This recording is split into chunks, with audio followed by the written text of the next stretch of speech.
Now I talked a little bit about the different kind of shots. The way I've been setting up in the screen, I've been sitting stationary.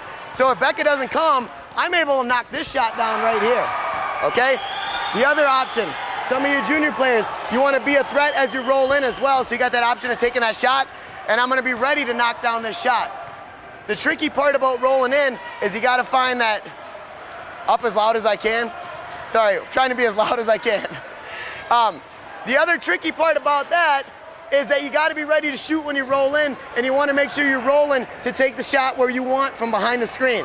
One thing that we see a lot in juniors is you'll line up really well behind the screen. This is a great spot to take this shot and to be a threat.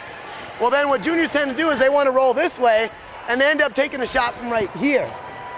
What happens is Becca's going to be able to play me a little bit tighter as a shooter because I've taken myself out of position. So that's something you guys can work on as players and coaches, is lining up where you want to take that shot behind the screen.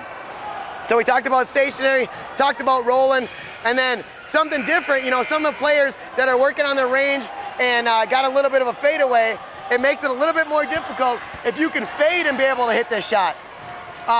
So when I come back here, if I have the option of fading away and creating a little space between the defenders, then it makes it even more urgent and more space for the defender to get out on that shot, okay? But in terms of offensive strategy, that's how we break it down. We start all of our offense with a two-person game, and to get into the two-person game, you need some fundamental skills. You have to be able to dribble with your right and left hand. You have to be able to dribble with your right and left hand and keep your head up.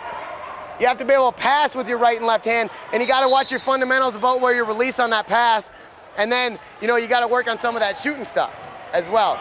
And then to get into this two-man game, we talked a little bit about seals and picking and rolling and things along those lines. But that's pretty much how we break down the offensive strategy. From there, you get into, like I said, swinging around from where the defense rotates, but that's kind of the next step of it. This is where we break down pretty much the basis of offense. Anybody got any questions?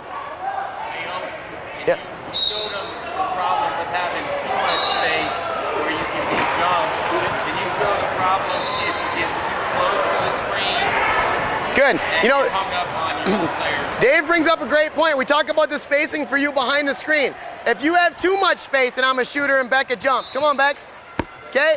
And Becca jumps. Now she's at the front of my chair. She's taking away our option to run a pick and roll. Bingo's gonna have to come, and we'll have to kind of mess around in terms of getting that two-man game started.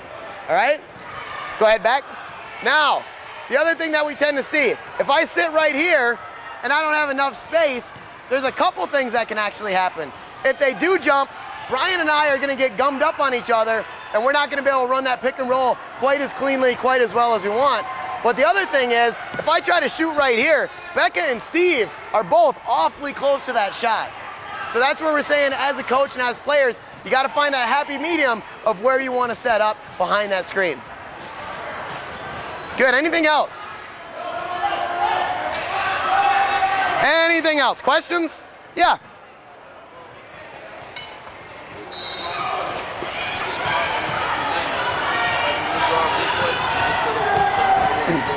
Yeah, that's a good question. We talked about that a little bit earlier. He talked about when I drove off of my pick and roll, and I said there's gonna be times when I drive to set up for a mid-range shot and times when I drive for a layup. And usually the deciding factor for me is the size of that guy. Okay, because I'm a guard and it depends how hard I want to bring it into him. So if I'm afraid Steve's gonna alter my shots and play bingo at the same time, I want to have enough space to make the defense make a decision.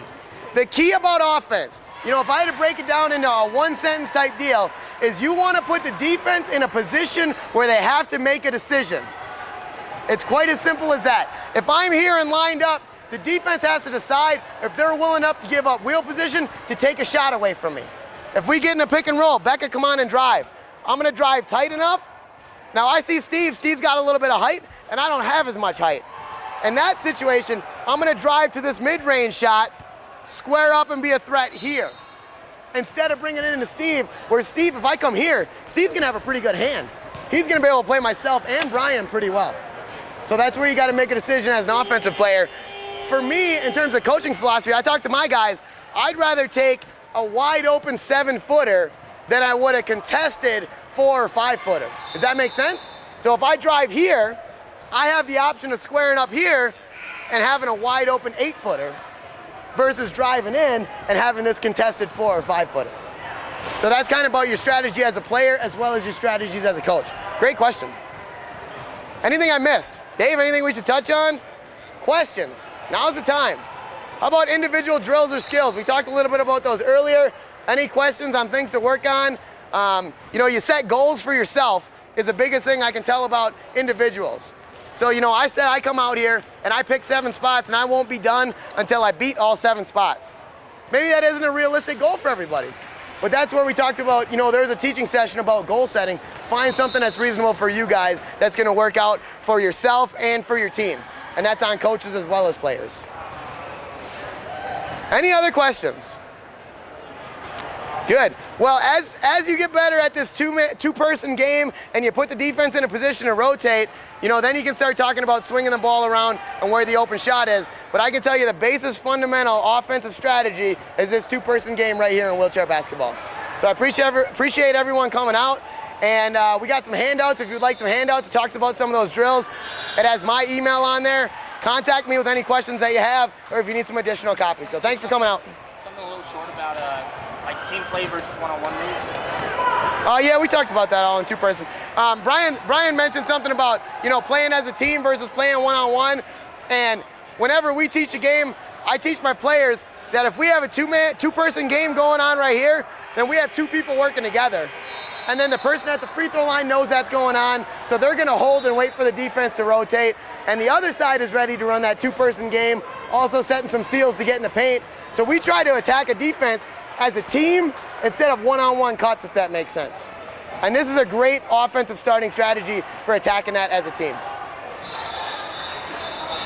Well, again, I just want to thank everyone for coming out. We appreciate you. Send me an email if you got any questions. I'll be around all week. You guys can pull me aside and talk to me. So thank you very much.